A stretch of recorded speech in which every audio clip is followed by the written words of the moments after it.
Hello बच्चों, कैसे हैं आप सब। I hope are you okay. और मैं आपका न्यूज़पेपर लेके फिर से आ गई हूँ। पर मैं आज आपको फिर से एक बार डेट पे ध्यान दिलाना चाहती हूँ। आज है अप्रैल 23 और मैं आज आपको विश करने जा रही हूँ फिर से, क्योंकि आज है वर्ल्ड बुक डे और इसे मनाता है यूनेस्को हर साल। ठीक है, तो आप भी बिल्कुल मत भूलिएगा कि आज वर्ल्ड बुक डे है और हमें बहुत सारी बुक्स को पढ़ना है और दूसरों को भी पढ़ाना है। और जिनके पास किताबें नहीं हैं उन्हें भी अपनी किताबें पढ़ पढ़ के देनी है, क्योंकि कभी भी किताबें पढ़ने से और बांटने से कम नहीं होती हैं। ठीक है, लेकिन चलिए शुरू करते हैं अपना न्यूज़पेपर। और आज यहाँ पे पहला टॉपिक है Avengers age of the board.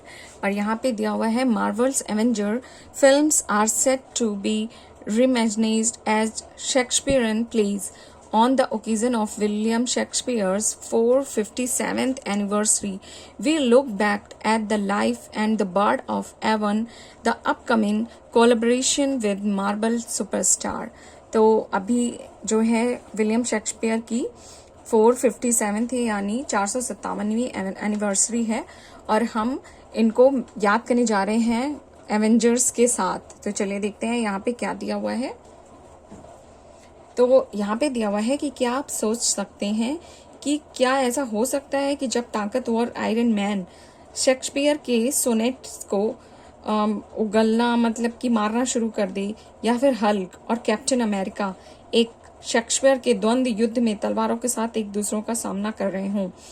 पर खैर ऐसा मतलब बहुत लंबा इंतजार नहीं करना पड़ेगा, क्योंकि सुपर फिल्मों के हीरो एक नए अवतार में प्रस्तुत होने वाले हैं और मतलब क्लासिकल उसके साथ, क्योंकि वर्क्स बुक्स के साथ मार्वल स्टूडियोज को शेक्सपियर के नाटकों के रूप में the Avengers age of Ultron, Avengers infinity war, Avengers endgame release होगी और विलियम शेक्सपियर के एवेंजर्स द कंप्लीट वर्क्स शीर्षक से एक नाटक जारी होगा, जो कि 28 सितंबर को जारी होगा। तो इसमें कुछ अलग देखने को मिलेगा, जिसमें विलियम शेक्सपियर के नाटक और शायद एवेंजर्स का कोलैबोरेशन होगा। तो यहाँ पे ये स्टोरी है और आप इसको खुद से पढ़ने की कोशिश करिएगा, क्योंकि मुझे थोड़ा सा एवेंजर्स में इंटरेस्ट कम है। I am sorry. And what's in store, तो इस तरह की कोई शायद मैगजीन आने वाली है, पर ये बहुत महंगी होती हैं। आई होप ये थोड़ी सस्ती आ जाएं, जो कि मिडिल क्लास भी इन्हें पढ़ सके कि ये क्या होती हैं। And who is William Shakespeare, ये इम्पॉर्टेंट है कि विलियम शेक्सपियर कौन थे।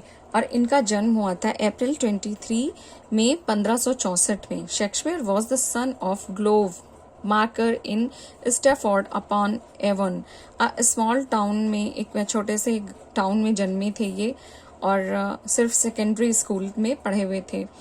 और इनका जो become great English language playwright the word love him और hate him, you just can not ignore Shakespeare. तो हम शेक्सपियर को इग्नोर नहीं कर सकते वाकई में। और इनके लाइफ के अचीवमेंट यहाँ पे दिए हुए हैं। सॉरी, मैंने देखा नहीं कि ये दिख नहीं रहा है।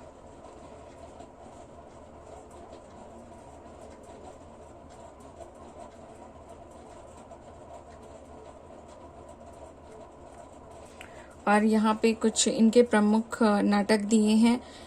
हेमलेट, Romeo and Juliet, Othello, King Lear, Macbeth, and last phase of his life he wrote tragicomedies. ये सब इनके प्लीज हैं। चलते हैं हम अगले टॉपिक पे अपने। यहाँ पे एक सेव अर्थ पिक्चर है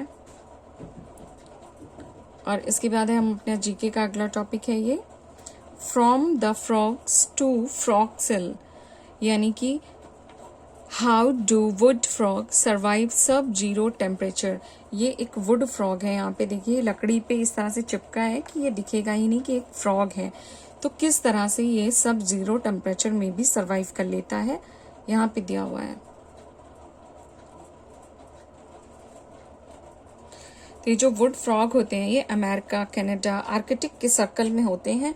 और कनाडा जो सर्कल है, आर्कटिक का जो सर्कल है, ये बहुत ही ठंडा सर्कल है और जिसका अर्थ है इन्हें सब ज़ीरो टेम्परेचर कहा जाता है। तो इसलिए इनकी बॉडी भी, अगर ये ऐसी जगह पे पाए जाते हैं तो इनकी बॉडी भी इससे निपटने के लिए तैयार रहनी चाहिए। जबकि अलग अलग जानवर कुछ अलग अलग काम करते हैं, जैसे कि जो मतलब खुद कुछ जानवर होते हैं जो अंडरग्राउंड हो जाते हैं, या कुछ होते हैं जो गर्म स्थानों पे चले जाते हैं, जैसे एनिमल का भी माइग्रेशन होता है। जैसे बर्ड्स होती हैं ठंडे से गर्म जगह पे, भारत भी बहुत सारी बर्ड आती हैं। और इसीलिए ठंड से बचने के लिए जो वुड फ्रॉग है, ये अपने को एक आइडिया काम करता है इसके ऊपर, ये अपने को फ्रीज कर लेते हैं। और ये कैसे करते हैं, चलिए यहाँ पे देखते हैं। तो जैसे ही जब विंटर आता है और ये बर्फ, जो मेढक होता है, इसकी स्किन पे बर्फ के क्रिस्टल गिरते हैं, तो ये फ्रॉग जो है जमने लगता है। और ऐसा होता है इसके लीवर में बड़ी मात्रा में ग्लूकोज का उत्पादन शुरू हो जाता है, क्योंकि ग्लूकोज जब इसकी बॉडी में होगा सबसे ज़्यादा, तो ये महीने 2 महीने जितने भी विंटर चलेगा, जब तक 6 महीने, ये खुद को फ्रीज रखेगा और इसकी बॉडी ग्लूकोज को यूज कर करके जिंदा रहेगी। और एक बार जब यह ग्लूकोज लीवर से बाहर निकल जाता है तो ये ब्लड के साथ मिलने लगता है और इसके जो हार्ट होता है, इसके पंप के माध्यम से पूरे शरीर में पहुंचने लगता है। और रिसर्च ये कहती है कि यूरिया, मेढक का जो यूरिन होता है, उसके द्वारा निर्मित ग्लूकोज के साथ भी मिक्स होकर निकलता है। और यह जो मिक्सचर होता है कोशिकाओं को पूरी तरह से जमने को रोकने से मदद करता है। इसका, क्योंकि अगर कोशिकाएं जम जाएंगी तो इसका मतलब है मेढक मर जाएगा, इसलिए केवल इसके शरीर का 70% हिस्सा ही जमता है। ये देखिए यहाँ पे लिखा है, इसलिए इसका 70% हिस्सा जमता है। और इस बीच ये मेढक सांस लेना बंद कर देता है, उसका दिल भी धड़कना बंद हो जाता है और इसके जो बॉडी पार्ट्स हैं ये निष्क्रिय हो जाते हैं। और इसलिए इसको कहते हैं कि ये खुद को फ्रीज कर लेता है और एक तरह से लगभग मरने के समान हो जाता है। और तब तक सर्दियाँ खत्म होने लग जाती हैं और इसका ग्लूकोज खत्म होने लग जाता है और फिर से ये वापस जिंदा होने लग जाता है। एंड फ्रीज थ्रू साइकिल, इस तरह से ये साइकिल चलती है। Will the role glucose in keeping it alive when the frozen has been understood, it is still not clear what cause the stopping of beating heart. But ये आज भी नहीं पता चला कि ये अपने दिल को धड़कने से कैसे रोक सकता है। और जब स्प्रिंग आती है तो धीरे धीरे फिर से इसकी साइकिल पहले की तरह लौटने लग जाती है। और ये है फर्स्ट पेज पे स्पोर्ट्स न्यूज।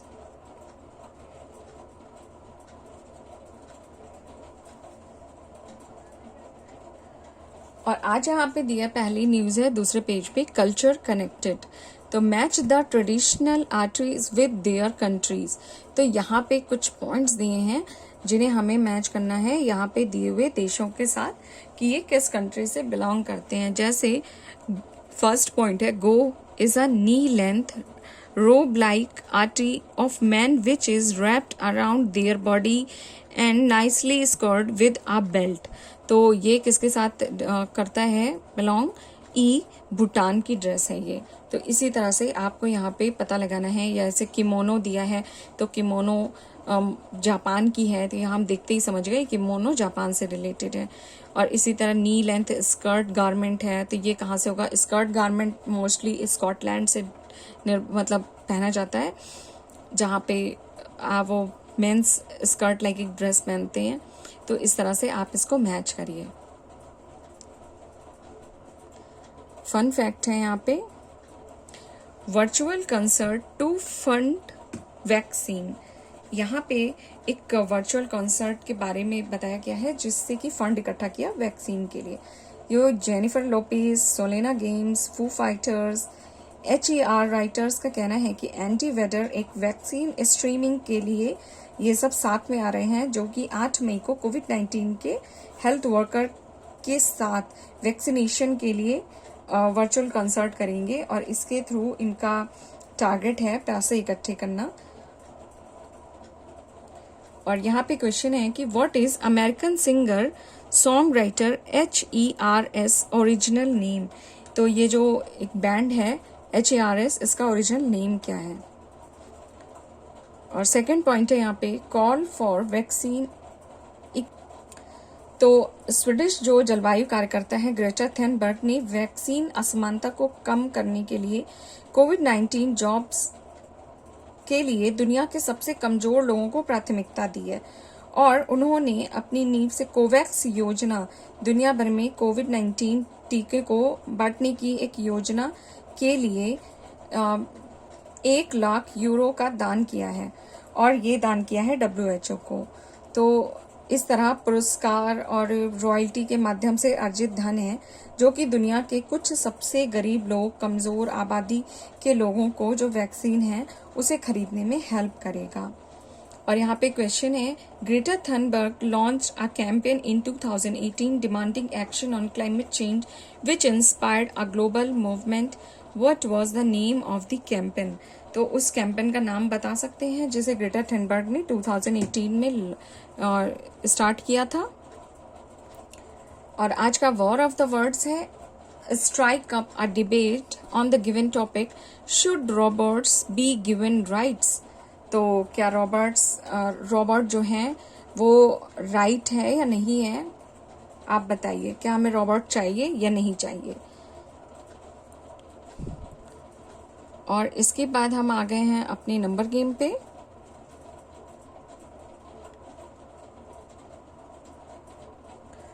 और आज का वर्ड ऑफ द डे है टच स्टोन। टच स्टोन का मतलब होता है कसौटी, किसी चीज़ की कसौटी, यानी N establish standard of criterion by which something is judged, यानी किसी चीज़ को जज करना, किसी चीज़ को बेस बना के, कसौटी बना के। एक्टिविटी है uses her parents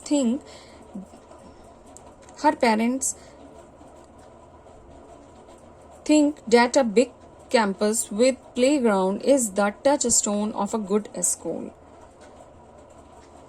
इसके बाद है high five. India quiz India के कल्चर पे डिपेंड है। अच्छा, अगर आपको ये क्विज कुछ भी लिंक पे जाना है तो मैंने अपना ब्लॉग बनाया है www.studyforthebetterfuture.online के नाम से। और मैं अपनी हर एक न्यूज़, मतलब जो मैं आपको यहाँ बता रही हूँ, जैसे हाई फाइव है और कॉम्प्रिहेंशन है और कुछ भी, मतलब जितना इस न्यूज़पेपर में है मैंने उतने लिंक्स वहाँ पे दिए हैं। आप हर एक लिंक पे क्लिक करेंगे तो सीधे मेरे न्यूज़पेपर पे आएंगे। आप वहाँ से इसको इत्मीनान से बैठ के सॉल्व कर सकते हैं अपने लैपटॉप पे या अपने मोबाइल पे, कंप्यूटर पे, किसी भी चीज़ पे। और मैंने एक वीडियो और पब्लिश कर दिया है यूट्यूब पे कि अगर आपको वो ब्लॉग खोलने में या वो लिंक क्लिक होने में कोई भी प्रॉब्लम हो रही है तो आप गूगल क्रोम में जाइए, वहाँ पे जो 3 टिक बने होते हैं किनारे, उस पर क्लिक करिए और डेस्कटॉप सेटिंग को ऑन कर दीजिए, हर लिंक आपका खुलने लगेगा। चलिए, हाई फाइव में यहाँ पे दिया है a quiz on India, it's people, culture and lots more. तो यहाँ पे आज इंडिया के पीपल, कल्चर को रिलेटेड कुछ क्विज दी हुई हैं, इनको सॉल्व कर लीजिए। ये फर्स्ट यहाँ पे पॉइंट है, the former name of Uttarakhand, यानी उत्तराखंड का जो एक पहले नाम हुआ था, उत्तराखंड तो नाम बाद में दिया है, सबसे पहले जब उत्तराखंड बनाया था तो उसका नाम था उत्तरांचल, ये दिया हुआ है। तो इस तरह से बहुत सारे क्विज हैं, इनको सॉल्व करिए।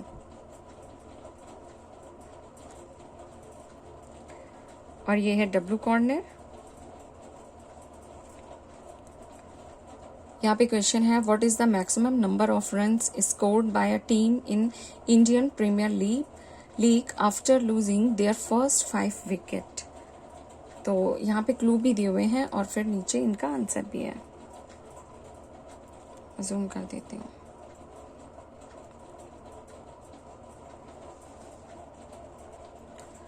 और इसके बाद है 1 मिनट जीके में। यहाँ पे आपको English word used for such image where dark shaped are seen against the light surface. तो आपको डार्क जो भी इसमें सीन दिख रहा है उसके ऊपर 10 वर्ड लिखने हैं। और 2 मिनट वर्ड सर्च में आज ह्यूमन एनाटॉमी जो सीरीज चल रही थी इस पूरे हफ्ते में, आज वहाँ का रिलेटेड टॉपिक है इम्यून सिस्टम। इम्यून सिस्टम पे आपको 6 वर्ड इस ग्रिड में ढूंढनी है और आप इम्यून सिस्टम को गूगल पे डालिए या फिर अपनी बुक में ढूंढिए। अगर आप क्लास 8th 9th 10th के स्टूडेंट हैं तो आपको बहुत आराम से, ये तो आपको बुक में पढ़ ही चुके होंगे, तो आप 6 क्या, आप 12 ढूंढ के लेके आएंगे। तो इस तरह से इसको सॉल्व करिए। और अगर आपके छोटे भाई बहन हैं तो उनको भी बताइए। और इसके बाद हम आ गए हैं 3 मिनट फन रीड पे, जहाँ पे एक टॉपिक दिया है।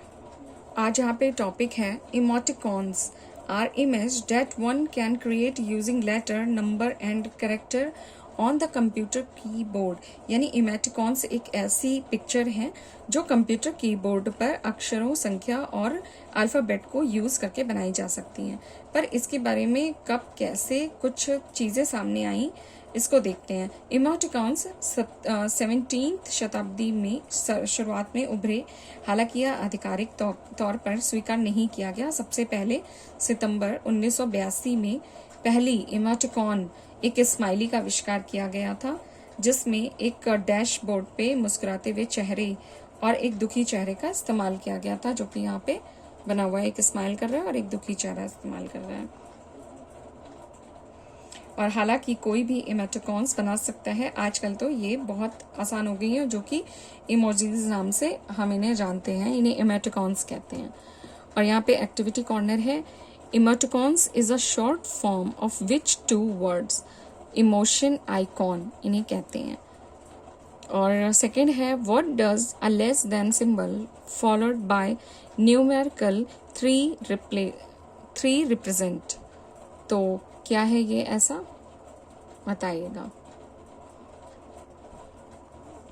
और यहाँ पे एक पिक्चर दी हुई है और इसे जूम इन में यहाँ पे पूछा है कि there are many word on this picture, read notes below and spot the circle match. तो ये जो पिक्चर है ये किस चीज़ को दिखा रही है, यानी ये जो चिड़िया उड़ती हुई जा रही है, ये एविएशन है, एक्टिव है, टोलाइट है, स्काईलाइन है या माइग्रेशन है। तो ये पिक्चर शो कर रही है माइग्रेशन, बर्ड के माइग्रेशन को। अच्छा, आपको पता है कि बर्ड्स हमेशा आसमान में वी शेप बना के ही क्यों फ्लाई करती हैं? चलिए पता लगाइएगा। और यहाँ पे है, अब हम आगे हैं अनस्क्रैम्बल इन अ मिनट में। और ये अल्फ़ाबेट्स जो दिए हैं इन्हें अरेंज करके बताइए। और जब हम इन्हें अरेंज करके लगाएंगे तो हमारी स्पेलिंग बनेगी ADVANTAGE, यानी एडवांटेज।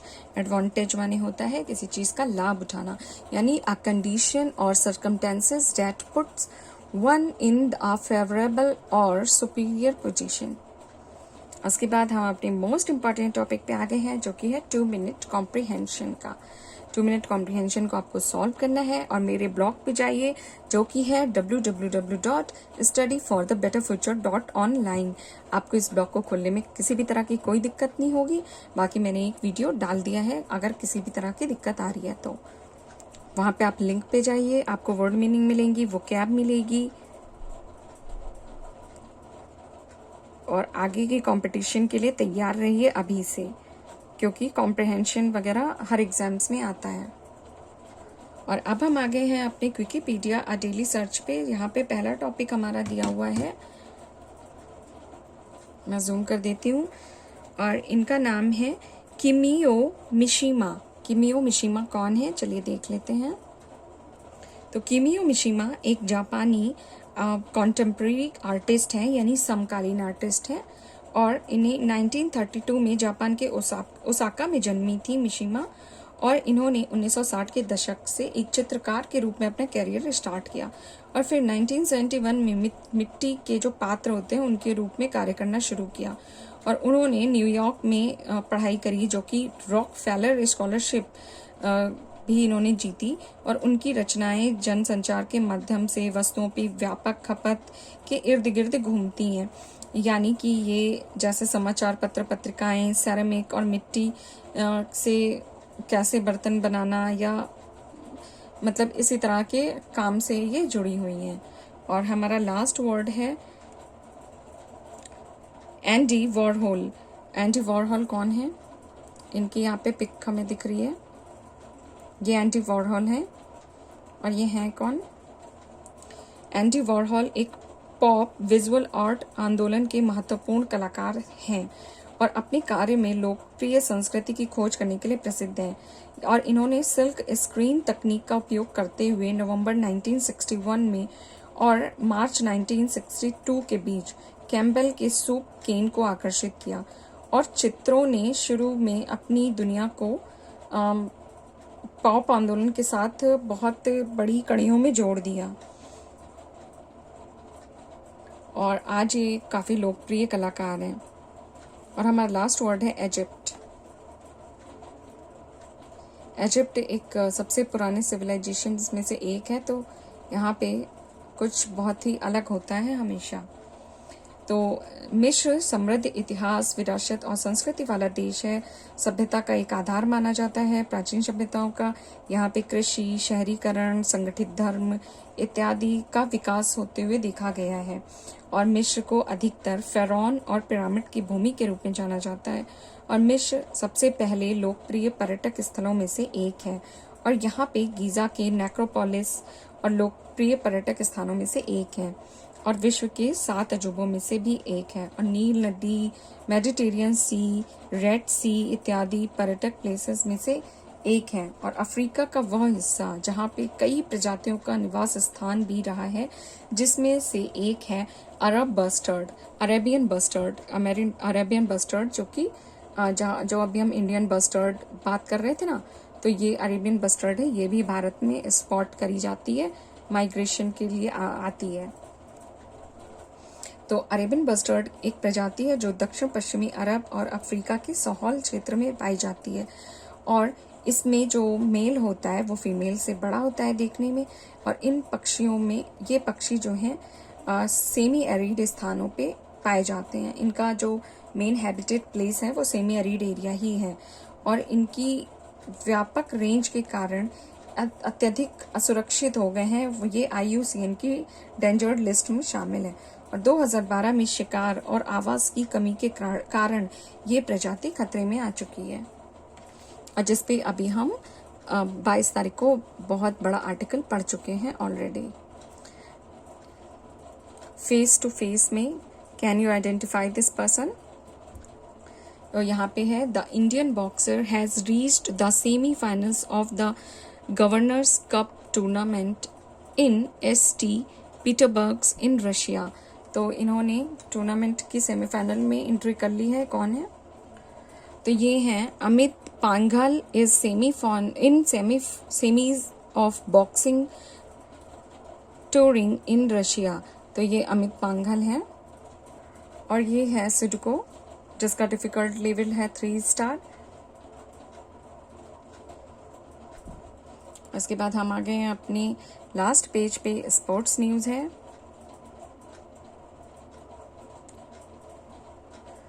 और गाइज, मेरे चैनल को अगर आपको अच्छा लगता है तो please like, share and subscribe करना बिल्कुल ना भूलें। और ख़ास करके ऐसे बच्चों को जो थोड़ा सा गवर्नमेंट स्कूल या नहीं अच्छी जगह पढ़ने जा सकते हैं, प्राइवेट स्कूल, इंटरनेशनल स्कूल्स, उन बच्चों तक ये इस न्यूज़पेपर को ज़रूर से पहुँचाइए, क्योंकि उन्हें बहुत ज़्यादा ज़रूरत है इस न्यूज़पेपर को पढ़ने की। तो पेपर को शेयर जरूर करते रहिए और जो भी कमी लगे आपको वो कमेंट बॉक्स में बताते रहिए। मैं उस कमी को पूरा करने की पूरी कोशिश करूंगी। और प्लीज़ मेरे ब्लॉग पे विजिट ज़रूर करिए और ब्लॉग को फॉलो कर लीजिए, तो मैं कोई भी पोस्ट डालूंगी वो आपको मिलती रहेंगी। तो अपना ध्यान रखिए, घर में रहिए, नॉलेज को बढ़ाते रहिए। मेरा ब्लॉग एड्रेस है www.studyforthebetterfuture.online। और अपने घर में रहिए, अच्छे से रहिए, स्वस्थ रहिए। मैं चलती हूँ, आपको फिर से मिलूंगी नए न्यूज़पेपर के साथ। बाय।